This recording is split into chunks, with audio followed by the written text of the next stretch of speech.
out so you can email later. I think there are still people trickling in. Before we start, we'll just give a few minutes before we go into the meditation and then we start the class.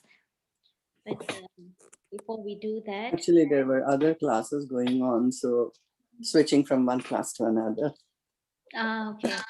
Yeah, weekends are especially favorite, is a Zoom favorite days. So many classes are held on weekends in Zoom.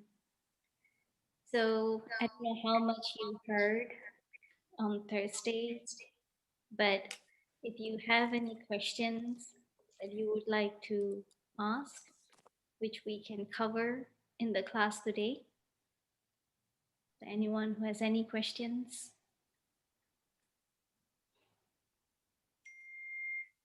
I have a question. The karmic thing that you're explaining, could you also explain with the children more in detail, like with my son, for example? If things are not going the way they are, then is that all karmic payback? You mean things like in terms of relationship between both of you? Yes, relationship, and he is not listening right now as per my brain saying, okay, this is what you need to do. But he's got his own individuality, of course, but is that all karmic? Okay. Thank you. It's a very practical question for a lot of parents, right? Teenagers, especially. Well, he's not a teenager, he's 27, but he's crossed all bridges right now. Okay. Basically, So, for any soul. yes. For any soul, it's quite It's, applicable. thank you. Actually. Thank you. Yes. So I think I will now go into the meditation round.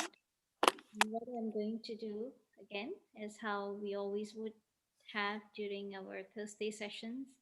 I'm going to mute all of you and I'm going to go into the meditation. And then we will start the class after that. And I will also put on the screen a point of focus for you.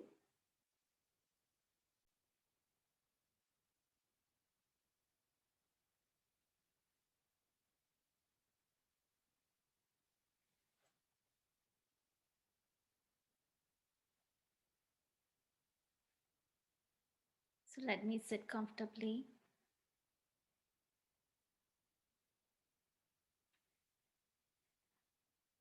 And just let me sit still. And let me sit in silence at this moment.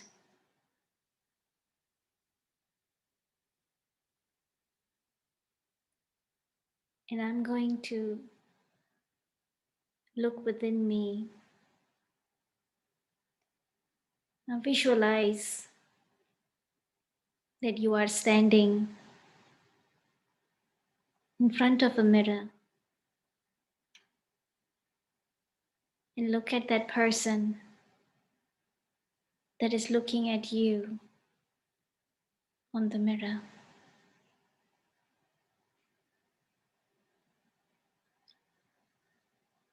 Who do I see in the mirror?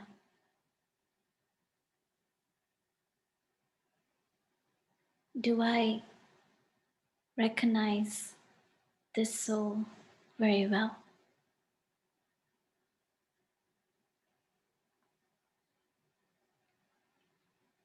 Do I know this soul very well? Or understood this soul very well?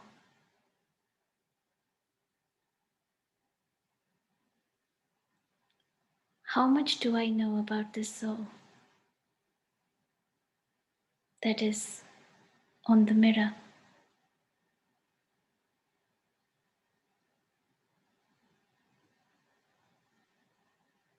Now is my chance to interact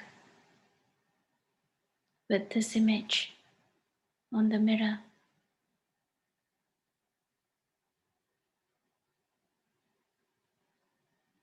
There has been times where I have paid attention to you, listened to what you need and what you are feeling.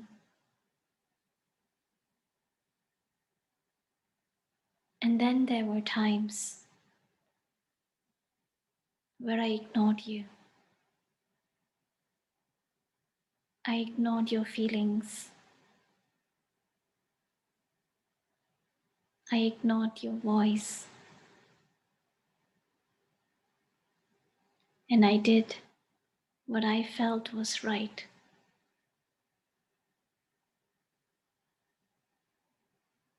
Because I felt it was necessary to make others happy, even though it is at the cost of you being unhappy.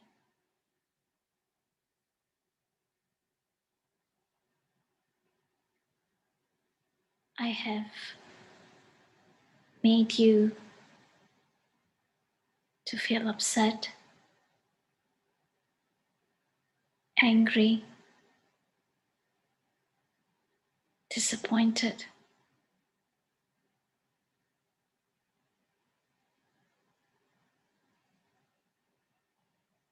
But I want you to know that I understand now what you are feeling.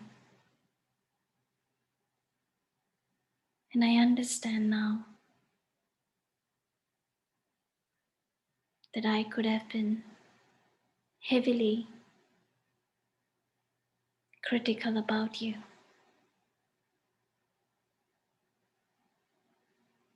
But now I'm open to listen to you, to understand you, and to truly love you.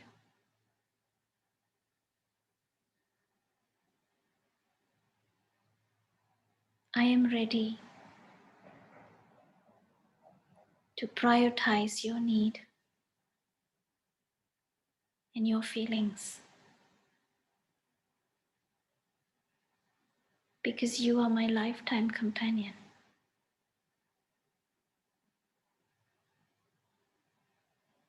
And I also know when you are happy, you will do so much to make everyone else happy.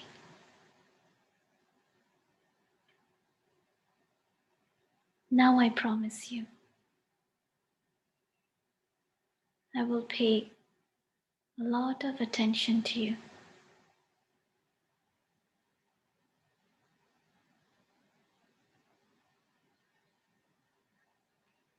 In this class,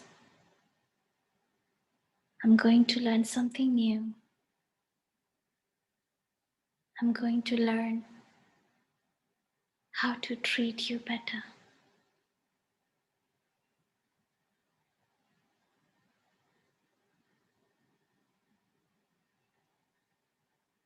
Om Shanti.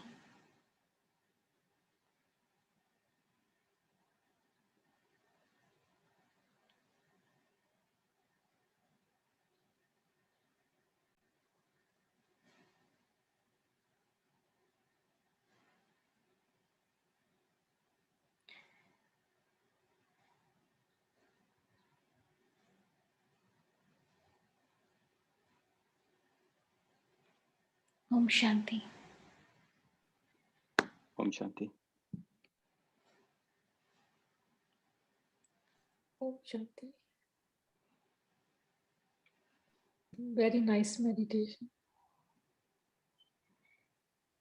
We probably have always looked in the mirror to decorate this body.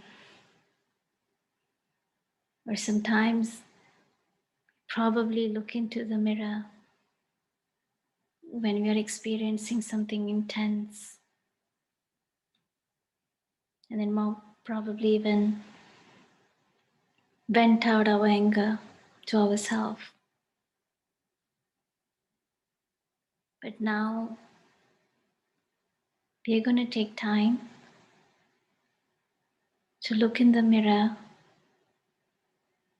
and look straight through these eyes or at your forehead and talk to the soul and understand what the soul is feeling and listen to what this inner being has to say. Spend time. Spend time with this inner being, because this inner being is where the healing needs to begin.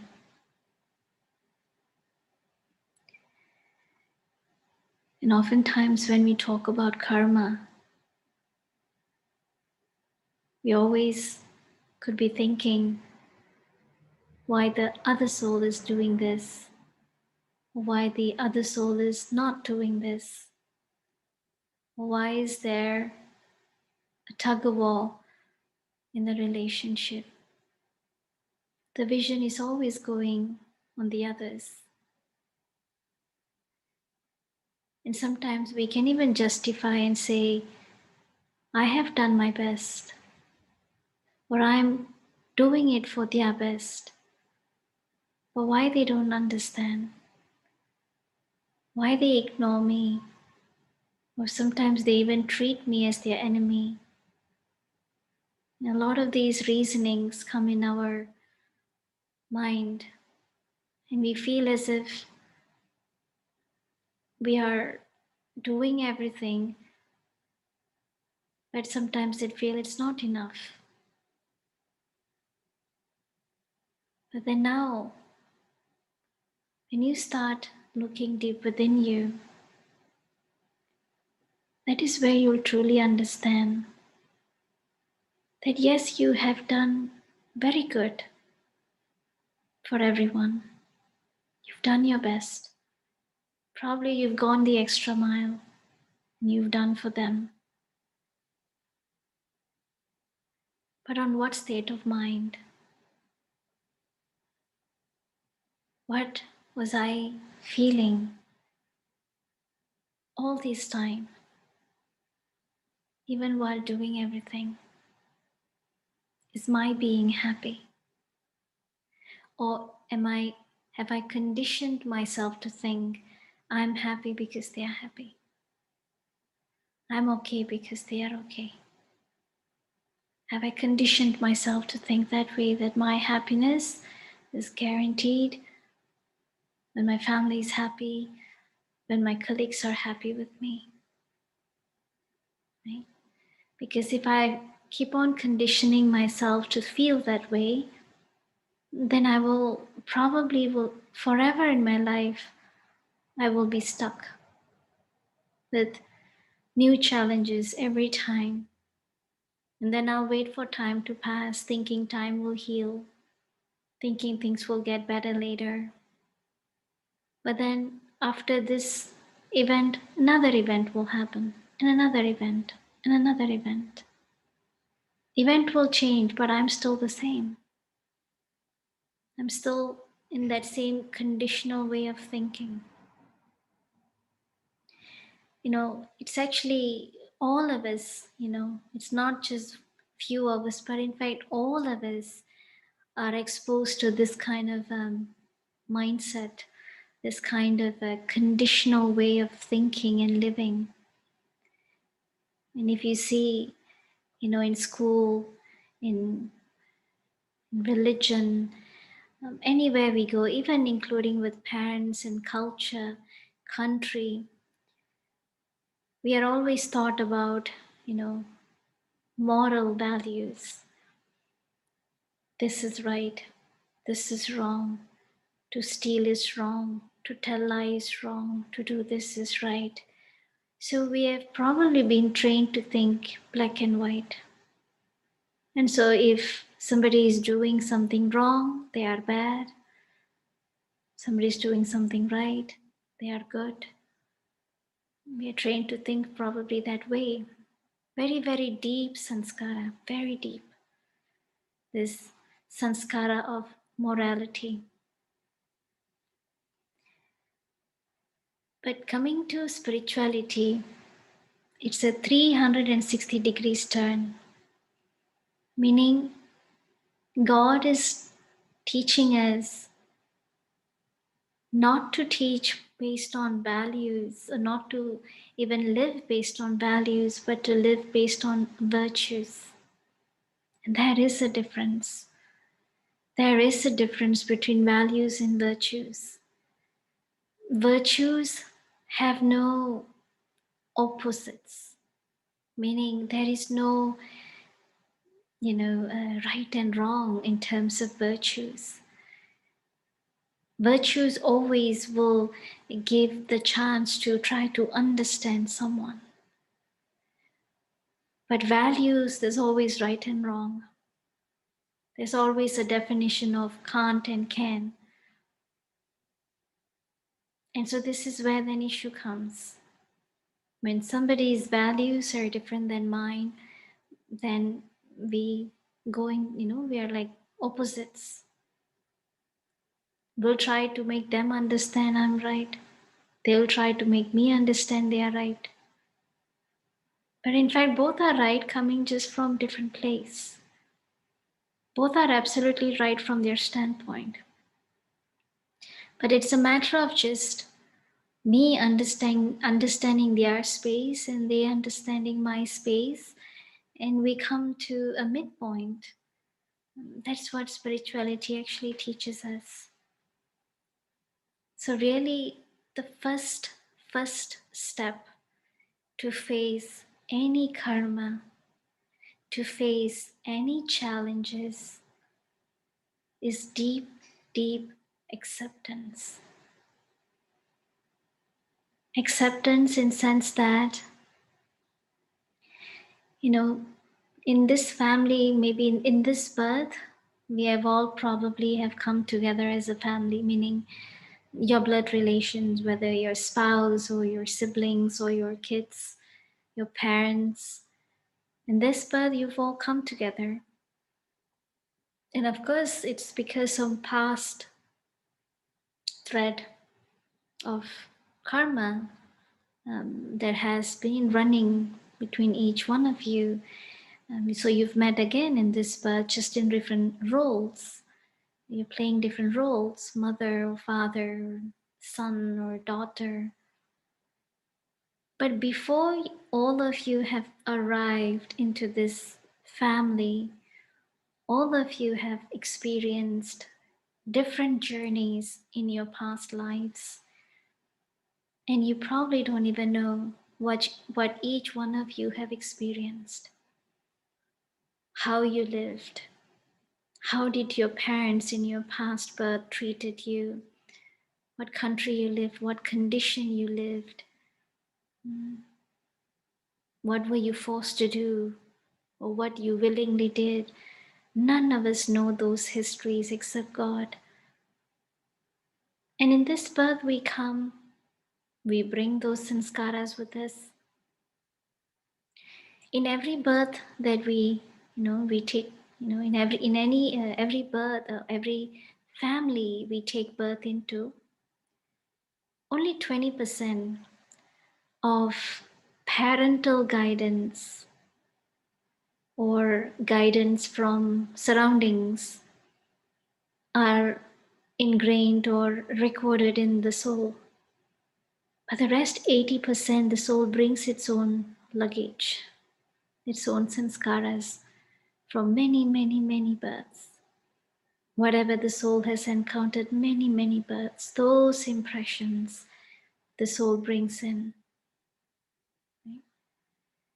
So even though your kids are born to the same parents in this birth, but still they have walked from different lives, and including parents also.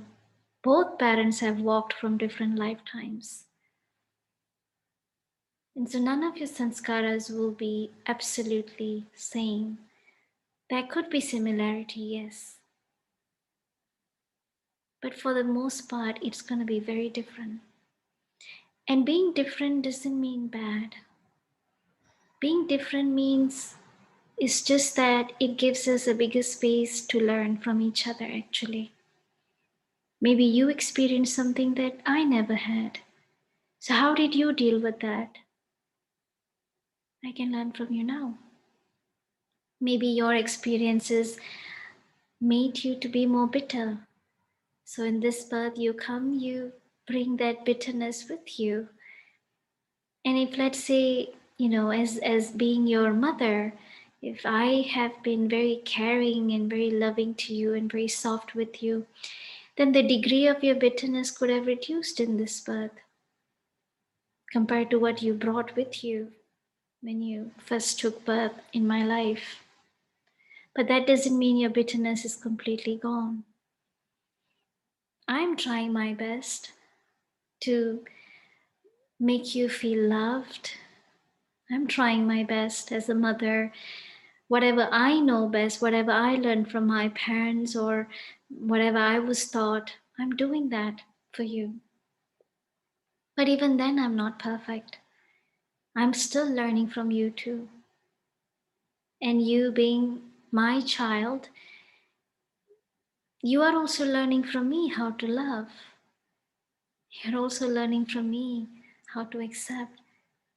And of course, it may not come easy for you because you probably have had, whatever environment you had to thrive in from your past, but you come into here, you are relearning how to love and how to accept from me. And so, both ways, two souls are learning. Mother is learning from the child, child is learning from the mother, both ways. It's not going to be easy journey for both souls. But even then, that doesn't mean in that one soul is correct and one soul is wrong. Never, never. It's just that giving chance to understand rather than imposing. Right? And so when we talk about karma, there were the slides that I wanted to show in that class, and I'll pull that slide up now. So, because these are some very important questions for us to ask actually. It's revisiting, checking again my understanding of right and wrong and how there can be such gray area that I've missed.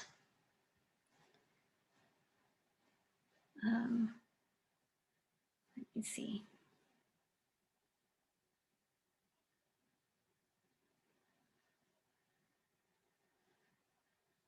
Can you? I don't know. I don't think you can see. Oh, okay, here it is. We can see. You can see? Yeah. The words seem to be out. Just the top word is missing. Okay. Let me stop share. Just give me a moment.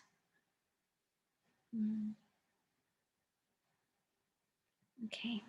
It's just, I just had 4 slides to cover, but I felt it was such important question to cover. Okay. I think I'll make this smaller maybe. Okay.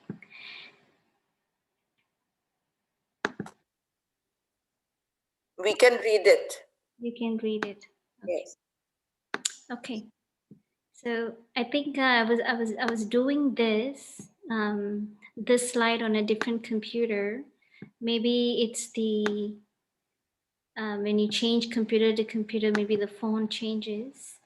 But I'm gonna make it so it's easy for all of you to read it. This is probably better. Yes. Perfect.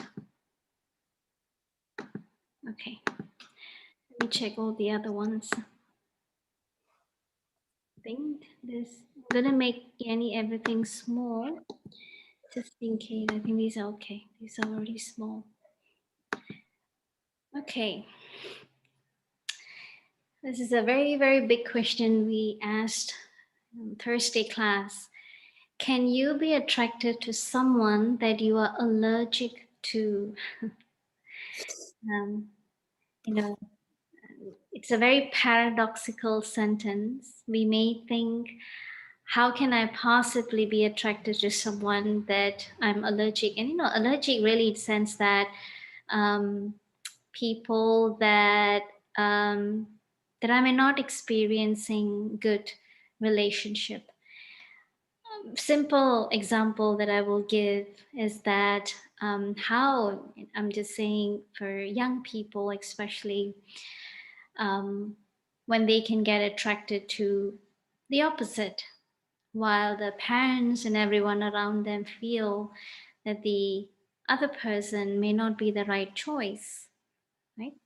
But then, still, for these two young ones, they feel that they are absolutely perfect for each other. But the third party, friends and families, can see how maybe that soul could be taking to be more, they could be more dominating over me, or could be more possessive over me, or are very, constantly watching me, or XYZ reasons why they feel that this person may not be a good match. But I feel that this person is. So anyhow, I go ahead, I get into the relationship with that soul, get into a marriage with that soul. And then what happens? That initially the whole honeymoon period, or the whole, period will be so beautiful.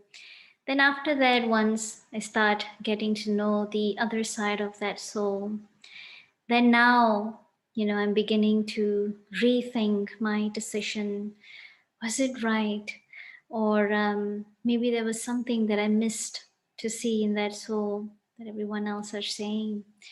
But then I've got used to that soul. I've got used to living with them. I've got used to being in their company, even though, yes, sometimes I could go through, abuse, or I could go through, whether it's an emotional abuse or a physical abuse. I could go through any form of uncomfortable treatment from that soul. But then again, I got used to it. Others are saying, why you still need to be there? And then I'm saying, well, but he's not that bad either. He's still good in this, he's still good in that. So I probably have compromised myself in saying, well, it's not that bad, it's still okay. So this is what I mean, that being attracted to someone that I know may not be karmically well for me. When I say karmically, I'm just saying that may not help me in my growth, but definitely there's some form of karmic challenge, there's some form of karmic accounts between me and that soul that is getting finished, or that is being faced here, and that's why this challenges I have to meet. But then this is where the question comes, that how far do I want to live compromising my self-respect? How far? Is it okay to live without feeling respected? Is it okay to live in such a dependent state? It's a personal choice. None of us can tell any one of us to do what they have to do, but it's a personal checking point for us. How far do I want to compromise my self-respect? It's personal checking. And then the next question that I want to ask you, for you to check, is that when you are facing a karmic account, does the ego make it worse? What do you think?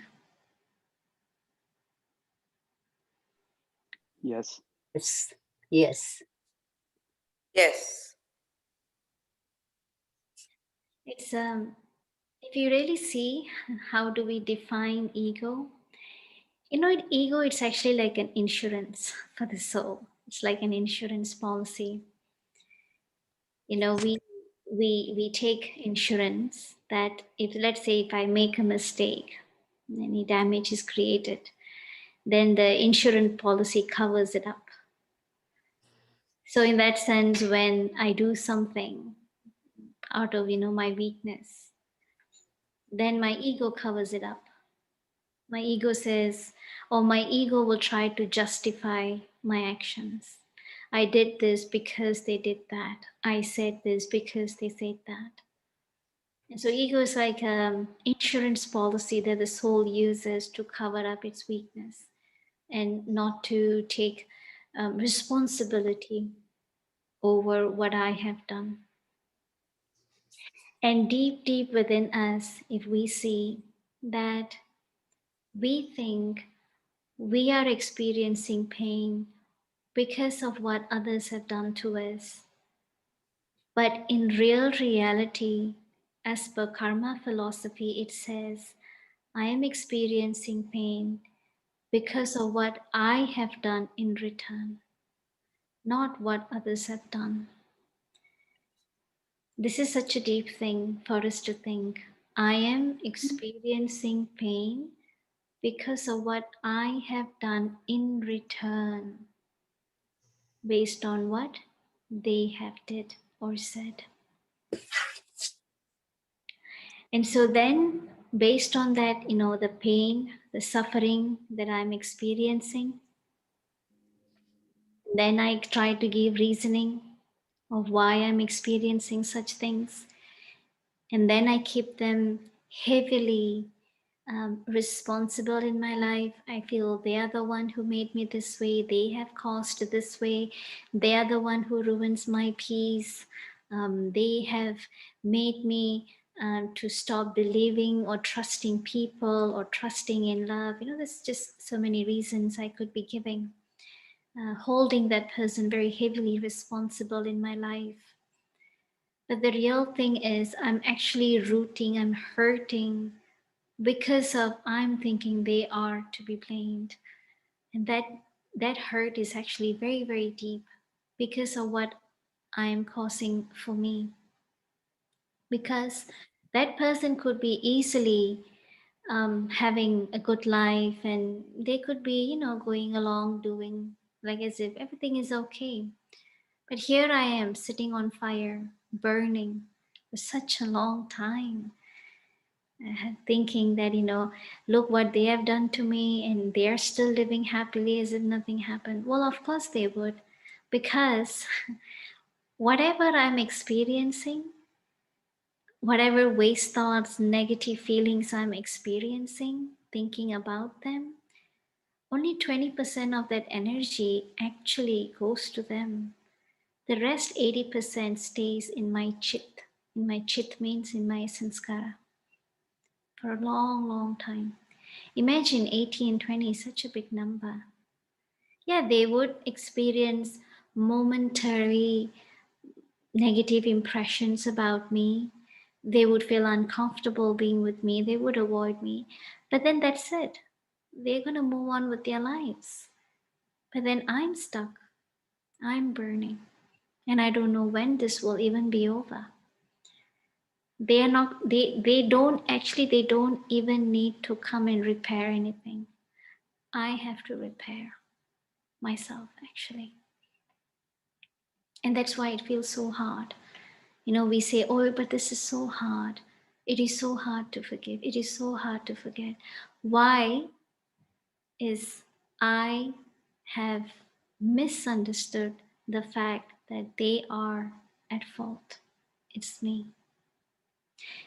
When would I release myself from that pain? Or when do I actually want to release myself from that pain?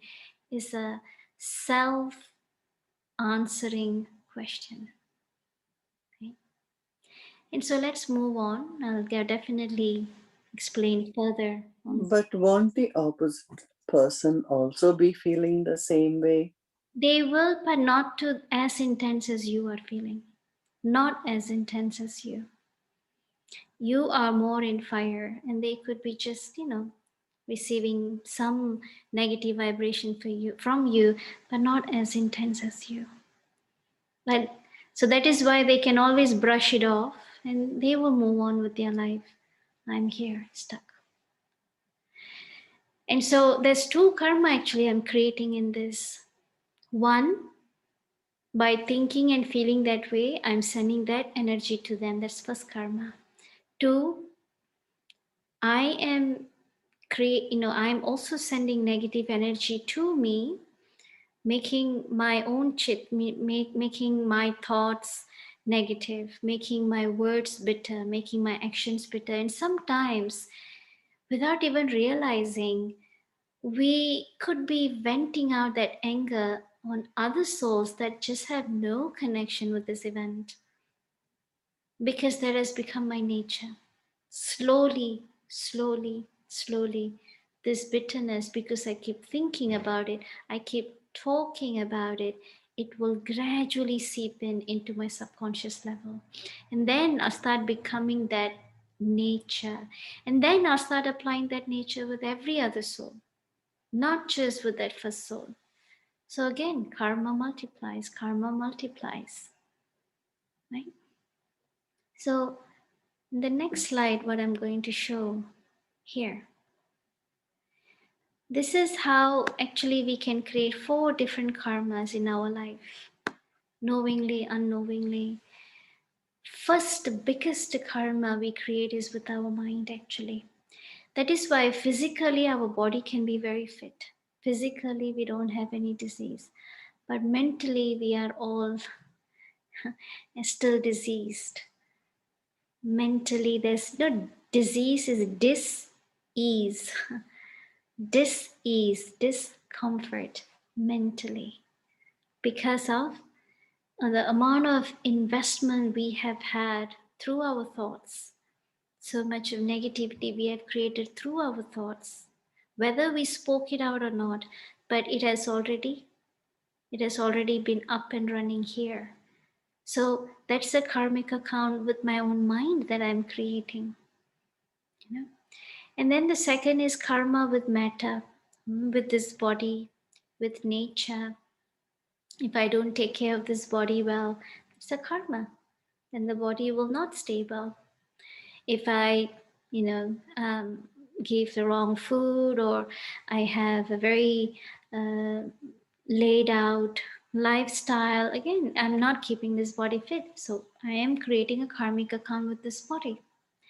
And then with nature, sometimes we, when weather is bad, we start complaining, or we even do things that causes pollution or causes some form of disruption to nature.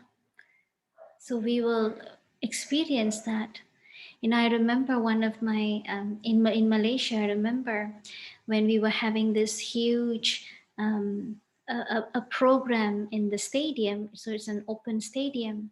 We were having a big celebration actually, and what happened was 1 week before, or actually not, yeah, 1 week before that major event, the whole of Malaysia was, we've already promoted it for months, and the whole of Malaysia, all the centers were coming and joining together. And then it was forecasted that it's going to be raining that day. So then how are we going to have that event? And so what we did was we told all the centers in Malaysia, every day sit for 1 hour yoga, sending vibration to Mother Nature. Just send a lot of peace and a lot of love vibration to Mother Nature. Every day, everyone in the center, at home, invest that time every day. We did. And sure enough, on that day, it did not rain. In fact, it was a very good weather. We finished our program, we packed, we reached our centers, then it started raining. When I send very powerful vibration of appreciation to nature, I will also receive the return. Right? That is matter. Third, karma with relationships.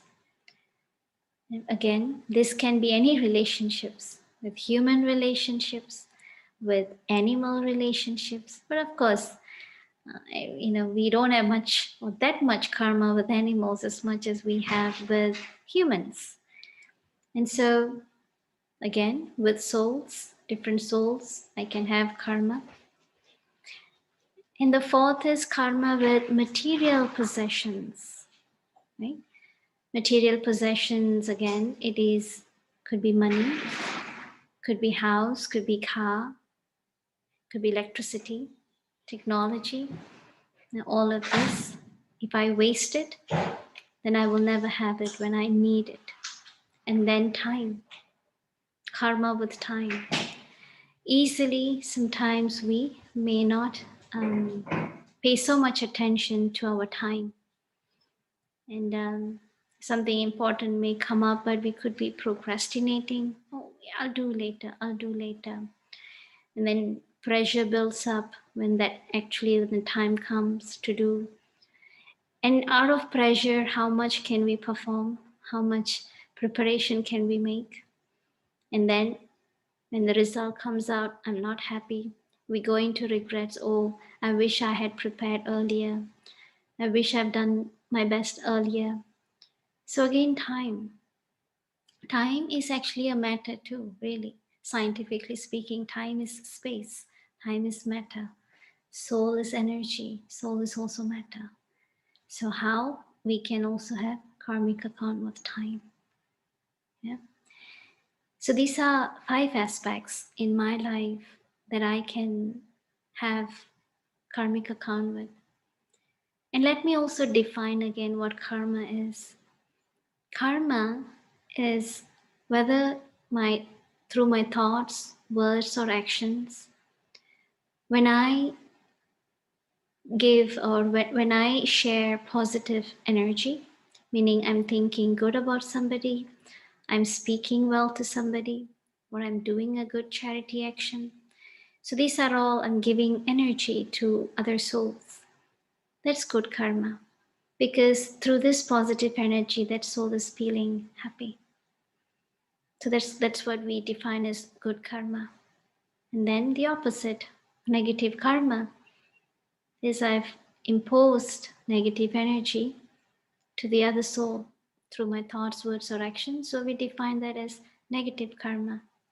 So what I have given, I'm bound to receive it. So what all I have already done, I cannot change. I cannot go back. So it's going to come back to me. I will have to face it. But I don't want to see it as a punishment. I don't want to see it as I had no choice. It meant to happen because of, we sometimes we see this is my fate. No, never ever say that is your fate. Never ever put a label on you saying that you are meant to suffer. Never. Always see karma as a test paper. Always see. And when you are sitting for a test paper, you always have a choice to prepare your best and then sit, or not to prepare at all and then sit. Accordingly, you'll have your results. Okay, maybe the first time you'll fail, but you still have a second chance. Now, the second time you can learn, pick up, and sit, you'll have a better marks. So see it as a test paper. Okay, in your first chance, you didn't make it well, but learn. You still have a second chance. It will come back. Do it well this time. So this is how we motivate ourselves. You don't say karma, it's my karma. No. Then it feels it's a psychological way of thinking that I'm in my life I'm always meeting challenges in my life. I'm always suffering. I'm always experiencing pain. No. Don't use that psychology in karma. Say it's a test and I am learning to become better and better and I'm becoming stronger. That's how we see karma as. In fact, that's how we should see karma as. Test paper. right? And then the next is, so this is one way that I would all of you like to try this, in that sense that every day, in the morning, at night, and not just morning and night, but just throughout your day, because the more you do, the better you feel actually. So that I'm not going to tell you how many times in a day you have to do this, how often you have to do this. I'm going to completely leave it to you. You want to see result, then you be diligent about this. Just the way you visualized, you are in front of the mirror. Now you visualize that soul in front of you. From your heart, you say, I'm sorry for what I have done in the past to you. Remember, the past is not just this birth past. Past births, which I don't know, but just because I don't know, it doesn't mean I'm not accountable for. I am absolutely accountable for, but I just don't know what I actually did. But I'm still sorry. And second, I forgive you for what you are doing today to me. I forgive you. And third, past is over. I don't want to keep repeating and thinking about it and keep talking about what happened and what you did this or what you did that. But from today, my thoughts for you are full of love, compassion, and respect. Now, in order to do all these three, this is what you're going to do later, but there is one important step which is not on the slide. And that one important step is, so there is one question, I'm just gonna say that. So if someone does not respect you, you still should think it is my reaction to his or her behavior. Please clarify. Okay. So again, when someone is not respecting me, it is one is that they chose not to respect me. It is their choice. But how am I going to understand their choice? How am I going to react or respond to their choice? I can get upset and react in the same way, which is like, tit for tat, we say. Or, okay, even if they don't respect me, but I'm going to respect them anyways, because I want to make sure karmically I am doing good. If they are doing something, they will be responsible for their karma. And if I'm doing something, I will be responsible for my karma. If I do something in return, I will be experiencing that as a result, and they are doing something, they will experience that result. In one of the lessons in one of the Thursday classes before, I did mention this, that let me not suffer for someone else's karma. Let me not take pain based on someone else's choice, actually. Let me make a choice, and if I do something wrong, okay, let me be accountable for it. But I don't want to be accountable for your reaction. I want to choose how I want to respond. And this is where the question comes is my voice not audible? You can hear me? Okay. Yes.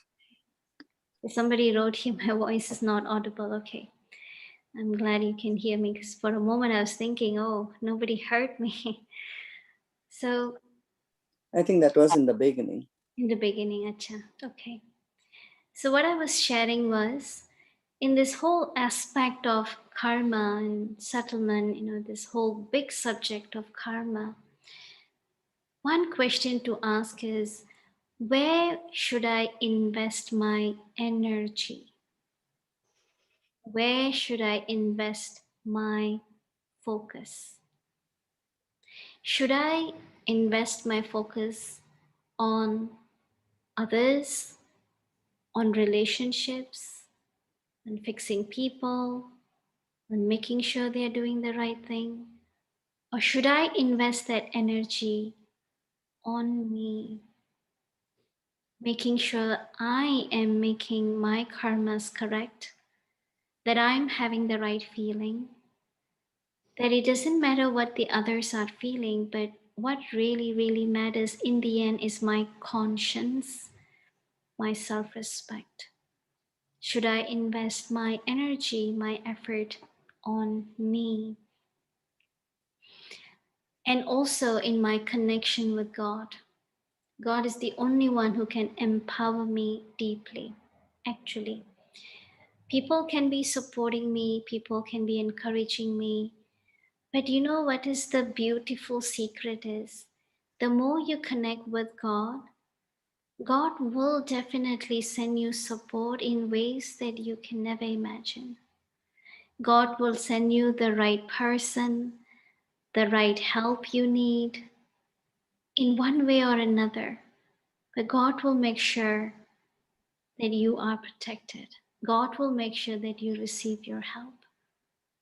And so when I trust that in God and I connect with God, yes, you are here, you are watching me, you are protecting me, and I know right time, in the right place, right help will come.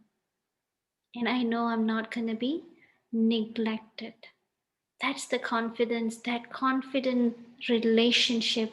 When I create with God, two things happen. One, faith. Faith and relationship with God becomes closer and deeper. And you know, second thing, what happens is I, the soul, build resilience. When I say resilience, it means that such a strong sense of who I truly am. I do know my weaknesses very well, but I also know my worth and my importance. So I'm very, very comfortable being me, and I know myself very well, so that when someone else impose their weaknesses, when someone else impose their opinions on me, I'm not influenced. I'm not upset. I don't feel vulnerable. You know, the feeling of feeling vulnerable, anxious, fearful, nervous. I don't feel any of that because I feel it is just you imposing your ideas. But I know myself very well. You could be blaming me and telling me XYZ, but I will know whether I'm really at fault or it's just your opinion. That much, that's what I mean by resilience, is that I'm perfectly sure of who I am and I trust myself. And that trust that I hold deep within, not coming out of ego, but coming out of that deep respect for the self. And you will see someone who has very high self respect will be someone who is low key. You know, low key means they don't show, they don't exaggerate, they don't dominate. They're perfectly comfortable. There's someone with great ego and pride. You know, the higher the ego someone has, the more vulnerable and sensitive deeply they actually are. So they put a facade, you know, they put an image that they are strong, that they are powerful, that they know everything. You know, sometimes we can have arrogance of intellect also, knowledge. I know everything. What is it that you can tell me that I don't know? You know, all of these. But the higher the ego a soul has, the lower the soul's strength is actually very, very weak. But the higher the soul's power is, then the soul is very, very stable. The soul never need to show, will never need to prove, confident. That is what I mean by resilience. And the more you have resilience within you, the greater will be your power to forgive someone. and to accept them, actually. The greater will be your capacity to see someone beyond their behavior. This is where I brought up the aspect of morality and spirituality. Morality looks at behavior and labels someone as right or wrong, but spirituality tells us to understand that a soul is behaving in a particular way may not mean that the soul is bad, but it just means the soul is a victim of something. And when I say victim means, if a soul is stubborn in this birth, or the soul is arrogant, or the soul is jealous, or the soul is greedy in their character in this birth, what happened? What did the soul go through to develop such character? These characters are not developed overnight.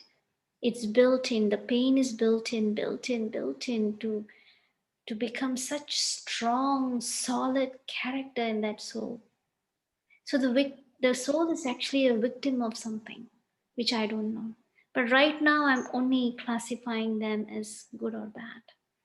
But that is where, in good or bad, really, then that does not take the understanding that the soul can actually be potentially a pure soul. Will never consider that understanding, right? So to be able to forgive somebody, first I need is a clean heart. When the heart is clean, feelings will be clear. Feelings will be clean. Feelings will be in understanding. A clean heart will give birth to a true heart, and a true heart will give birth to a big heart, generous heart. So work on cleaning your inner self first. Work on building this resilience first. This is where I meant invest the energy on you first. Go within. Don't be critical. No. Don't be critical about you. Don't say you are this or that. No. Connect with God, draw power, allow yourself to be loved by God. Allow yourself to feel that you deserve to be loved. First, create that self respect, create that. And then you will see with that mentality, it is easier for you to accept someone else. This is the first step we need to do when we come into settling karma. Does anyone have any questions? I think it's already 11. I just realized. I'm sorry, Jayshree Ben. I think I am intruding, taking up this time of your class. So I think I will end here. And Jayshree Ben. They are all having benefits. Don't worry. It's not an intrusion, you know, and I see the passion you were with what passion you were talking about. So it is even more touching. So it's very nice. Thank you so much. I take the questions. I'm sure we have little time, so it's okay. Go ahead. Take the questions. Anyone? Right, Yatri? There is no problem. I have a question that I struggle with. I was in a marriage a long time ago with a man who was very angry with his mother. And as a result, I was beaten, and all these years later, you know, I have a decreased hearing in my right ear, and I have a big scar over my eye on the left. Whenever I look in the mirror, I see that scar, and I keep being reminded of this experience that I had, that I was so unaware that was going to happen, you know, and I'm sure I had a part in it. But I just wish I could just let it all go, because nobody else thinks about it. I'm sure I'm the only one. The ex-husband even denies it ever happened. So what work do I need to do? when you look yourself in the mirror, even though you will look at these scars, and even though again, you said you're reminded of those situations, but tell yourself, maybe you can even put your hand on your scar, and you can say, even though I experienced all this, I still overcame it. I still overcame it. I'm such a brave soul. Yes, there were times I experienced some pain, but now I'm stronger. Now I'm more mature. Now I know how to take care of myself, and I truly, deeply love myself. Every time when you look at yourself in the mirror, you tell yourself again, but I faced it. It's over. I'm proud that yes, I faced it, and now I'm not going to think about what all hurt that I have experienced, but now I'm going to think about what I learned and how I can use that learning. Again, it's a self talk, because I know throughout that whole time, your self respect has been diminished completely. Self respect, self worth, and even love for the self probably has been diminished, because I have allowed myself to be taken advantage of by someone. I wish I knew earlier what to do. I wish I'd taken a better step before. But all this I wish I did that, I wish, stop. I went through it, I experienced it, I learned, I've become a powerful person now.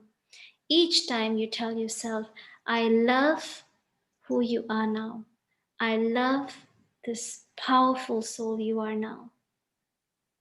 And maybe that lesson has taught me that I have a greater purpose in my life. Maybe I can help someone else who are going through certain things. So give credit to you, and don't blame yourself for what happened. Main thing, don't blame yourself for what happened, but say, okay, it was a test paper, I faced it, but I accept. Can you do that? Can you try doing I'm going to, Can you try doing that? Yes. yes, I'm going to try to do that. One step at a time. Let's take one step at a time. Okay. Thank you. I don't want to keep thinking, obsessing ways to seek revenge. I know that's not good. It's actually going to put you more in harm. You're not going to, because you're going against your conscience, actually, it's going to put you in a greater harm. Like you said, that person is experiencing their karmic account settlement in a different way. But then here I am burning myself every day because of their revenge mode. That's actually karmically not even well for me, actually. Self-damaging. Yeah. I have a question. If the soul is pure, why each person behave differently? I mean, everybody's soul is pure and untouchable, and but why why the soul is so much embedded with the karma? So a soul is, see, ultimately, like when you like the soul is. I'm just thinking of an example. The soul is so pure and very precious, definitely, yes. But I have not lived all by myself throughout my births. I've always lived with people, I've always encountered people. And so I have listened, I have learned, I have observed people. So there's a lot of conditioning that the soul has experienced many lifetimes, even in this lifetime also.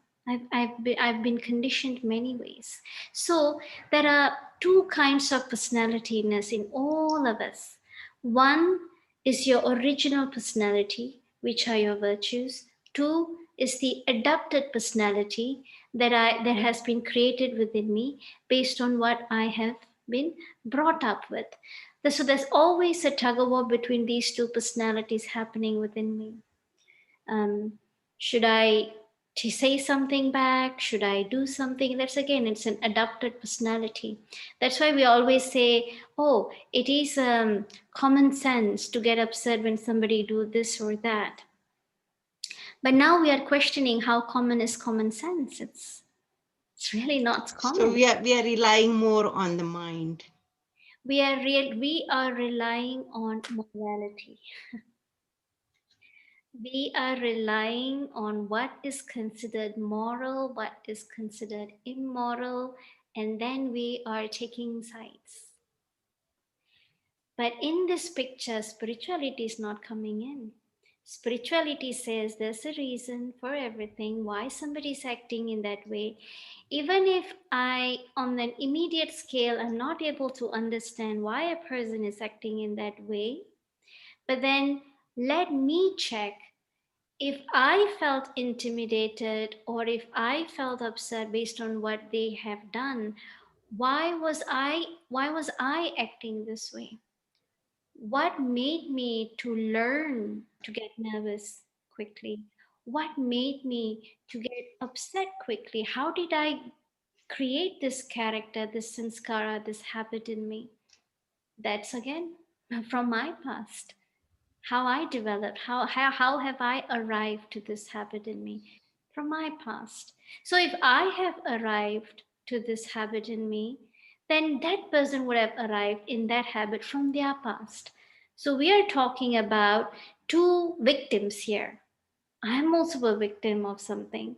You are also a victim of something. And two victims are trying to see who is the bigger victim. Two victims are trying to see who has a bigger It's a hurt. tug of war here. Yes. Yes. And that's why it is let us, that's why I was telling, let us go beyond this gray area of this right and wrong, and let us be truly aware. That's why I say, instead of working on someone else, instead of trying to invest your energy on making someone else, correcting someone else, let me just work with me first.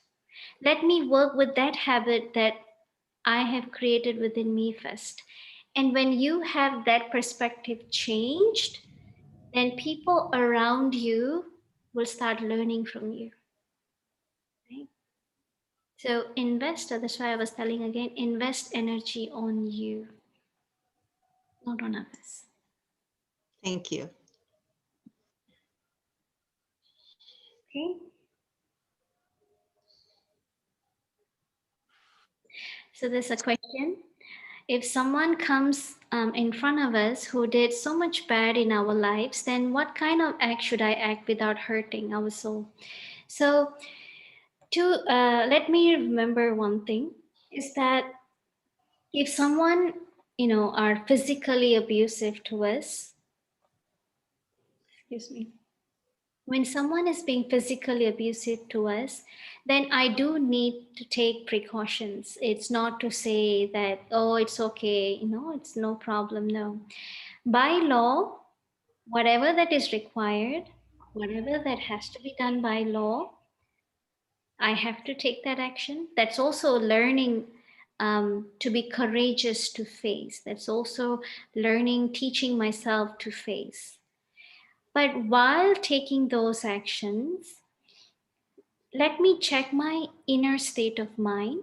I'm doing what is necessary by law, but within me, I don't want to carry forward that pain, because even though me and that soul may not be physically together, but mentally, emotionally, I could still be holding on to that soul, which I don't even want that also. I want it to finish Let it and go. part ways. So here, work with here also, making sure this conscience is clear, but take physical actions that is necessary. The law of the land will take care. The law of the land means whatever is the legal laws, that will take care. But let me also take care here. Someone I dearly love broke my trust. How do I forgive? Okay. So this is the trust issue, very, very um, common challenge actually. A lot of us, quite a number of us could be facing this trust issue. Someone that I dearly love broke my trust. Actually, reverse that equation. Someone that I loved, I have imposed expectations on them for them to meet. I have expected them to be this particular way. And when that person did not meet my requirements, I felt cheated. So reverse that equation. It is not that they broke my trust, but my expectations were not met. And so I became disappointed. Really, trust, we say that someone has to earn my trust, someone has to earn my faith in them. But if you really see, nobody has to earn my trust, and I don't have to earn anyone's trust. It is absolutely my choice to trust someone or not to trust someone. And oftentimes, we connect trust with behavior. We look at behavior, and when we see that, oh, they did not behave in this particular way, then I feel that my trust on them is broken. But go beyond, look at that same equation again: behavior, person, and trust. How does these three equations meet? One, let me first, differentiate between the behavior and the person. When I say behavior and the person is different, it means the soul may have an intention which I don't know, but I could only be seeing what the soul has exhibited out.